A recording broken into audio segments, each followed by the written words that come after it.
Sok. Assalamualaikum warahmatullahi wabarakatuh. Waalaikumsalam warahmatullahi wabarakatuh.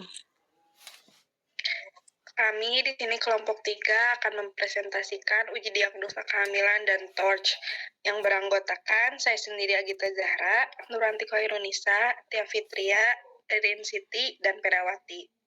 Selanjutnya materi akan dibacakan oleh Pera. Uji diagnosa kehamilan. Pendahuluan, masa kehamilan dimulai dari konsepsi sampai lahirnya janin adalah kira-kira 280 hari atau 40 minggu dan tidak lebih dari 300 hari atau 43 minggu. Kehamilan dibagi menjadi 3 triwulan. Triwulan 1 dimulai dari konsepsi sampai 12 minggu, triwulan 2 dari 12 sampai 28 minggu, dan triwulan 3 dari 28 sampai 40 minggu. Diagnosa kehamilan dapat ditegakkan dengan riwayat kesehatan dan pemeriksaan klinis berdasarkan tanda dan gejala kehamilan. Adapun tanda dan gejala kehamilan yaitu tanda mungkin hamil, tanda tidak pasti hamil, tanda pasti hamil. Lalu apa itu kehamilan? Kehamilan ialah suatu proses-proses alami dalam kehidupan terjadinya pembuahan sel telur oleh sel sperma di masa ovulasi yang berproses menjadi janin, dan selama kehamilan ibu harus diberikan perawatan yang penting serta intervensi yang tepat. Ovulasi adalah proses fisiologis yang ditandai dengan pecahnya dan pelepasan folikel dominan dari ovarium ke tuba Fallopi, di mana ia berpotensi untuk dibuahi yang terjadi pada 12-14 hari sebelum menstruasi yang diatur oleh fluktuasi kadar hormon gonadotropik. Kehamilan sendiri dibagi menjadi beberapa tahapan yang dihitung per triwulan, terdiri dari triwulan 1 atau trimester 1 yang terjadi pada minggu ke 0 atau sampai 12, triwulan 2 atau trimester 2 yang terjadi pada minggu ke-13 sampai 28, dan terakhir menjelang persalinan triwulan 3 atau trimester 3 yang terjadi pada minggu ke-29 sampai 49. Tanda mungkin hamil. Amenorrhea, wanita tidak datang menstruasi 2 bulan berturut-turut. Nausea, mual, dan emesias, muntah, umumnya terjadi pada wanita hamil muda umur 6-8 minggu.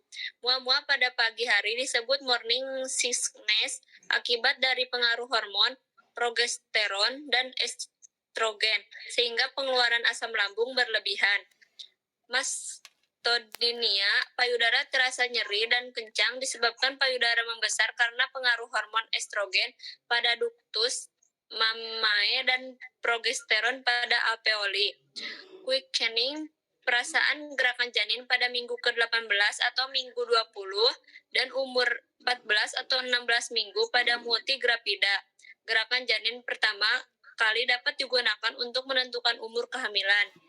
Miksi, wanita hamil trimester 1 dan 3 sering merasakan sering kencing karena uterus yang grapid mendesak vesika urinaria. Tanda tidak pasti hamil. Perut membesar, uterus membesar sesuai dengan umur kehamilan. Tanda Chadwick's, mukosa vagina berwarna kebiruan karena hipervaskularisis hormon estrogen. Discharger lebih banyak dirasakan wanita hamil. Ini pengaruh hormon estrogen dan progesteron. Tanda Godel-Portio, teraba melunak.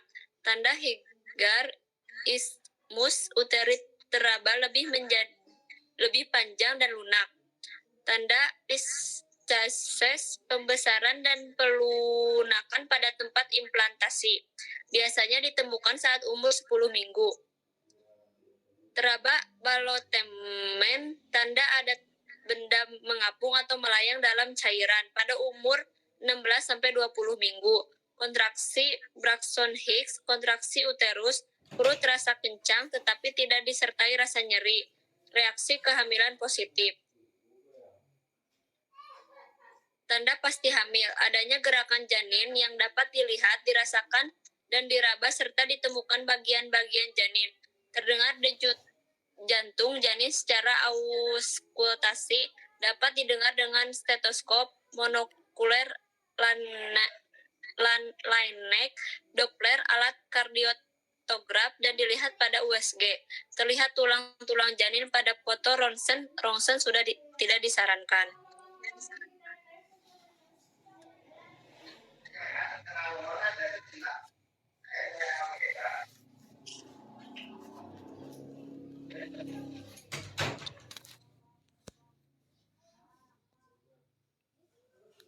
Diferensial diagnosa kehamilan. Pseudocyesis terdapat amenorea, perut membesar, uterus sebesar biasa, tanda kehamilan negatif. Mioma uteri, perut membesar, rahim membesar, teraba padat, kadang berbenjol-benjol, tanda kehamilan negatif. Pendarahan banyak saat menstruasi. Kistoma ovari, mungkin ada menopause. Perut membesar tapi pada periksa dalam uterus sebesar biasa, tanda kehamilan negatif. Lamanya pembesaran perut dapat melampaui umur kehamilan. Retensio urin, uterus sebesar biasa, tanda kehamilan dan reaksi kehamilan negatif. Menopause, terdapat amenorea, umur wanita kira-kira di atas 43 tahun, uterus sebesar biasa, tanda dan reaksi kehamilan negatif. Hematometra, terdapat amenorea yang dapat melampaui umur kehamilan, perut terasa sakit setiap bulan, terjadi penumpukan darah dalam rahim, reaksi kehamilan negatif. Hal ini disebabkan oleh hymen imperforata. Di sini ada tabel perbandingan antara primipara dan multipara.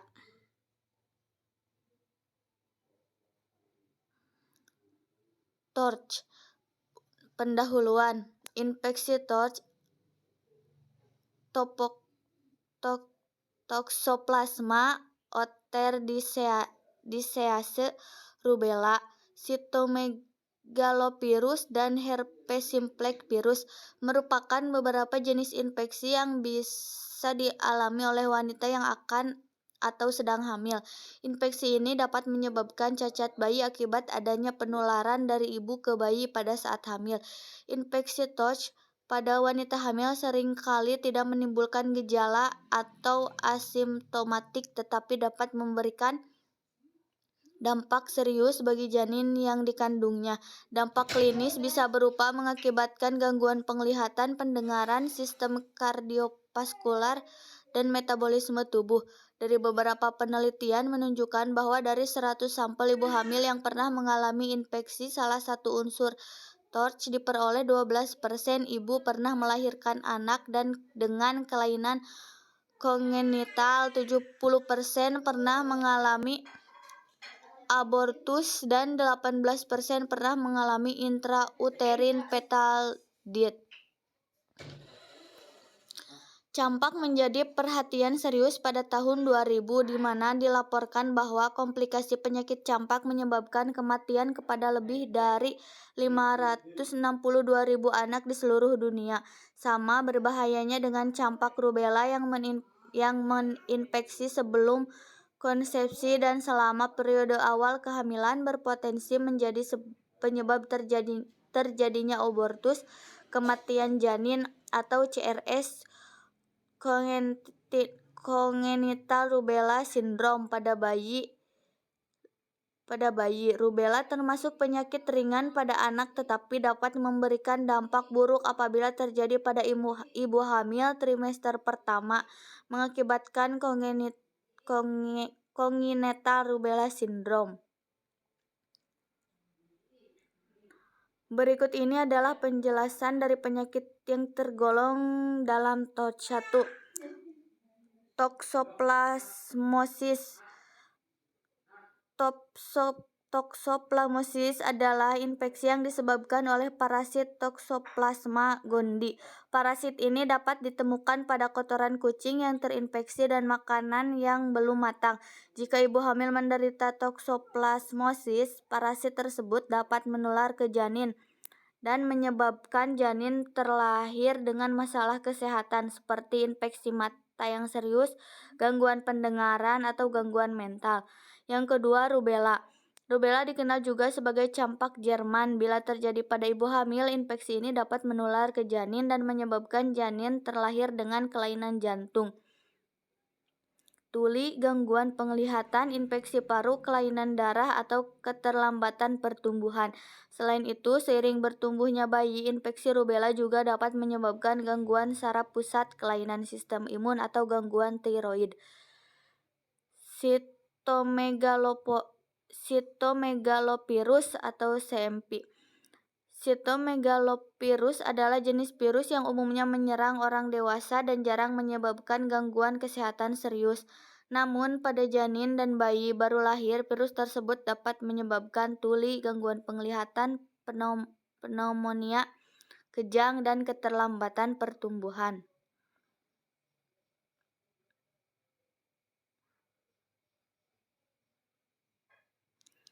Yang keempat, herpes simplex virus. Herpes simplex virus adalah virus yang dapat menyebabkan herpes baik oral maupun genital pada orang dewasa. Bayi dapat tertular virus herpes dari ibunya selama proses persalinan, terutama jika ibunya menderita herpes genital. Pada bayi, infeksi virus herpes dapat menyebabkan gejala seperti ruam-ruam yang berisi cairan di mulut, mata, dan kulit. Bayi terlihat malas, gangguan pernapasan, serta kejang. Yang kelima, sifilis. Ibu hamil dapat menderita sifilis lewat hubungan seksual yang selanjutnya dapat ditularkan ke janin yang sedang dikandungnya. Infeksi yang sering disebut penyakit raja singa ini dapat menyebabkan keguguran bayi lahir prematur dan tuli.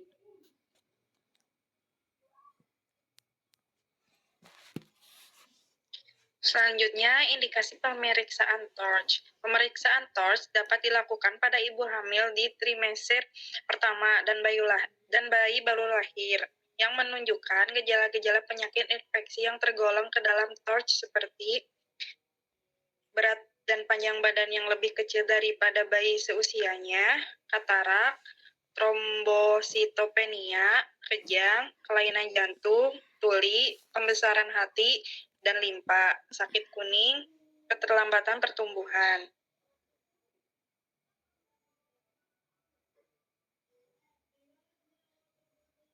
Peringatan pemeriksaan TORCH. Pemeriksaan TORCH dilakukan untuk mendeteksi antibodi yang baru atau pernah diproduksi oleh tubuh. Antibodi tersebut adalah IgM dan IgG untuk TORCH. Hasil positif untuk pemeriksaan TORCH tidak selalu berarti Anda sedang mengalami infeksi dari penyakit yang tergolong ke dalam TORCH. Jika hasil IgM positif, maka berarti saat ini sedang terjadi infeksi. Jika hasil IgG yang positif, maka bisa terjadi dua kemungkinan, yaitu pernah terkena infeksi atau sudah melakukan vaksin untuk TORCH. Sedangkan jika kedua antibodi positif, maka dokter akan melakukan pemeriksaan lain untuk memastikan ada tidaknya infeksi. Ada baiknya Anda melakukan konsultasi ke dokter untuk hasil pemeriksaan TORCH sehingga penanganan dini untuk mencegah terjadinya komplikasi bisa dilakukan. Sebelum pemeriksaan TORCH merupakan pemeriksaan sederhana, sehingga umumnya tidak memerlukan persiapan khusus. Meski demikian, pasien perlu memberitahu dokter jika sedang menderita suatu penyakit. Meski bukan penyakit yang tergolong ke dalam penyakit TORCH, pasien juga harus memberitahu dokter jika sedang menjalani pengobatan tertentu. Jika diperlukan, dokter akan meminta pasien untuk berpuasa dan menghentikan mengkonsumsi obat-obatan untuk sementara waktu.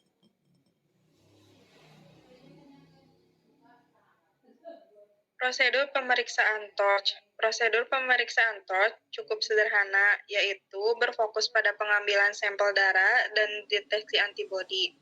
Pemeriksaan ini dapat dilakukan di klinik atau rumah sakit terdekat. Tahapan-tahapannya berlangsung seperti berikut. Yang ke-1, dokter akan mensterilkan bagian tubuh yang akan dijadikan tempat pengambilan sampel darah.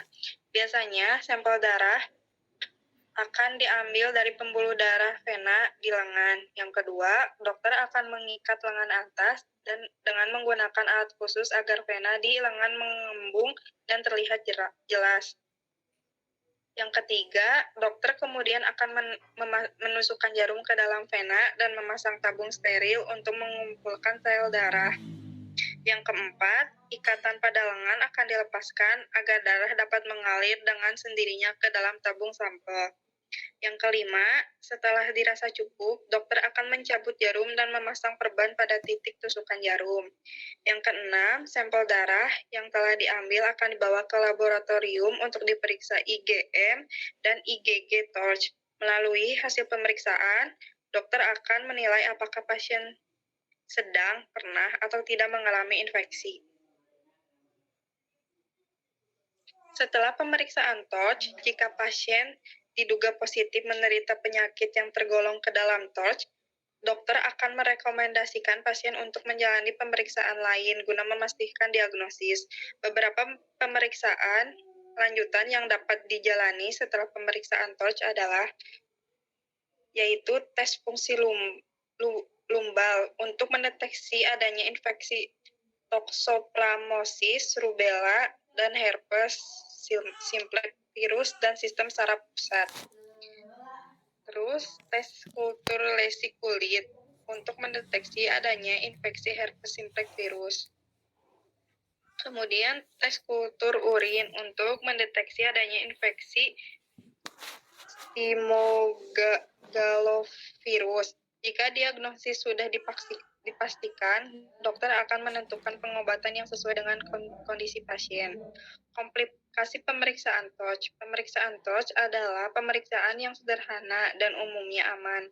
Akan tetapi, pengambilan sampel darah dalam pemeriksaan torch tetap dapat menimbulkan sejumlah komplikasi, seperti pemeriksaan di lokasi pengambilan sampel darah, nyeri, atau lebam.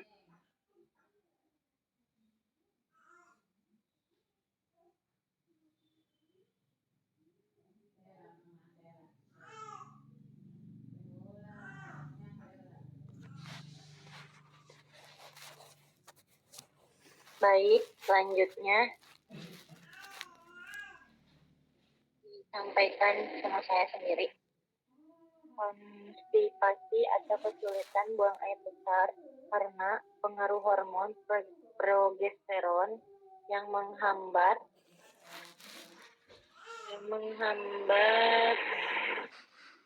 peristaltik usus dan karena perubahan pola makan. Weight gain yaitu pertambahan berat badan ibu dan tidak selalu berbanding lurus dengan pertambahan berat janin. Pertambahan berat badan ibu ada artinya setelah umur 20 minggu. Umumnya, pertambahan berat badan normal selama kehamilan adalah 8-14 kilo. Selanjutnya, fatigue. Fatigue, perasaan lelah pada ibu hamil sulit diterangkan, namun kerja jantung dirasakan lebih berat pada umur 32 minggu. Dan nail saig umumnya umur 6 minggu. Wanita hamil mengeluh ujung kuku lunak dan lebih tipis, mengidam, ingin makanan atau minuman tertentu. Hal ini terjadi pada bulan-bulan pertama. Sinkope atau pingsan. Adanya gangguan sirkulasi ke darah kepala sentral sehingga menyebabkan iskemik, susunan saraf pusat.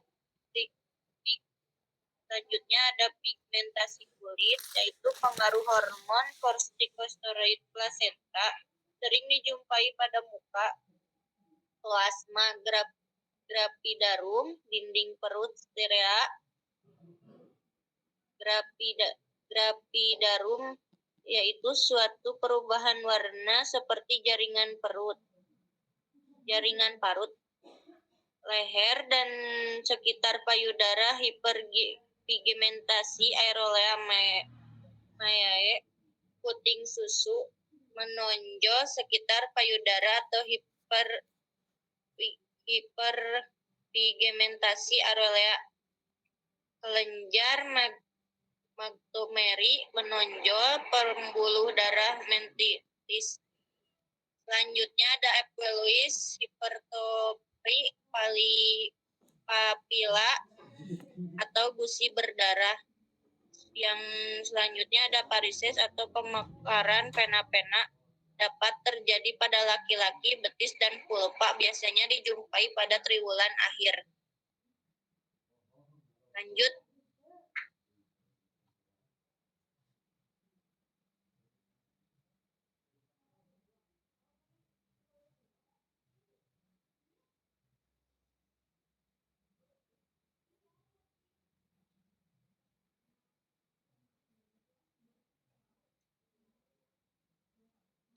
Kesimpulan, infeksi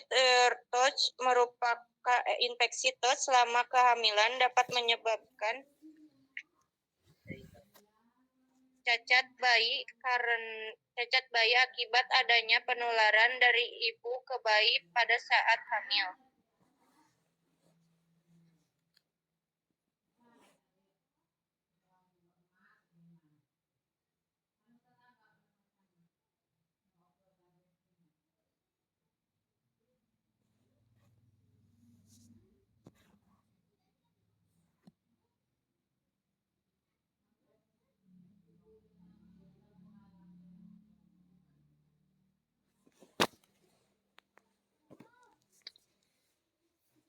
Baik, akan dilanjutkan oleh saya. Kesimpulan, infeksi TORCH selama kehamilan dapat menyebabkan cacat bayi akibat adanya penularan dari ibu ke bayi pada saat hamil, termasuk di dalamnya ada infeksi rubella, infeksi virus rubella pada trimester 1. Kehamilan memiliki risiko kerusakan yang lebih besar dibandingkan dengan infeksi setelah trimester pertama. Infeksi rubella selama kehamilan menyebabkan congenital rubella syndrome atau CRS. CRS dapat mengakibatkan terjadinya abortus, bayi lahir mati, prematur, dan cacat buta warna atau malformasi. Apabila bayi tetap hidup, maka gejala CRS berupa katarak, glaukoma bawaan, penyakit jantung bawaan, kehilangan pendengaran, pigmentasi retina, purpura, jaundice, mikrosefali, retardasi mental, meningosensitivitas, dan radiolens.